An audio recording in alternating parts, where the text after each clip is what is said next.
That feeling of emptiness, of being lost, is also known as the dark night of the soul. You feel totally alone. God seems so far from you. He might as well not exist. You're frozen in spirit with nowhere to turn. I had my dark night of the soul 3.5 years ago when my wife Jory died. A few weeks after she died, I wrote this poem. It's called Waiting.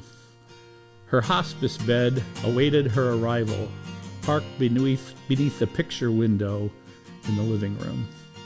A brace of oxygen tanks, green and silver, crowded the corner in case she came home short of breath or needed extra while she waited.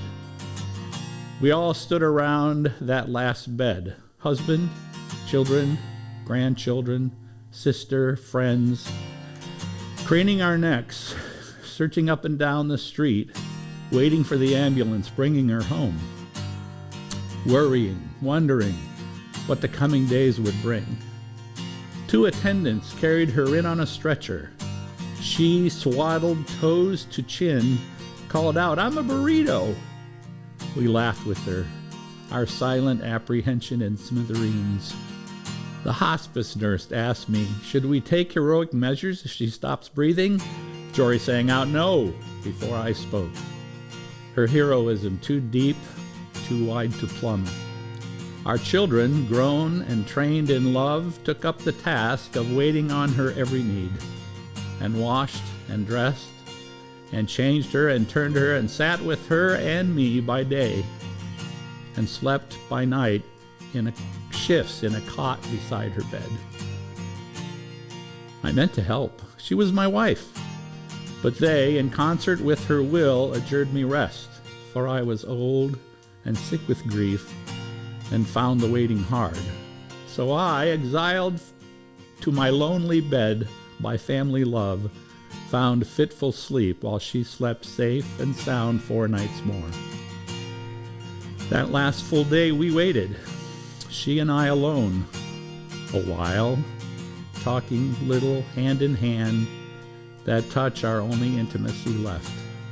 She dozed, then woke, her blue eyes luminous and washed with tears, and whispered, "I'm so sorry that it's come to this."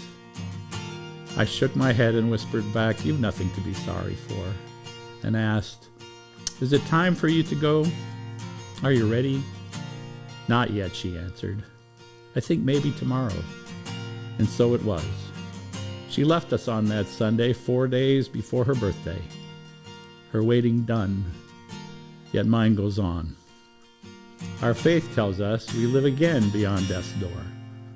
So here I wait, impatient, hoping that it's not so long before I join her there, hand in hand once more.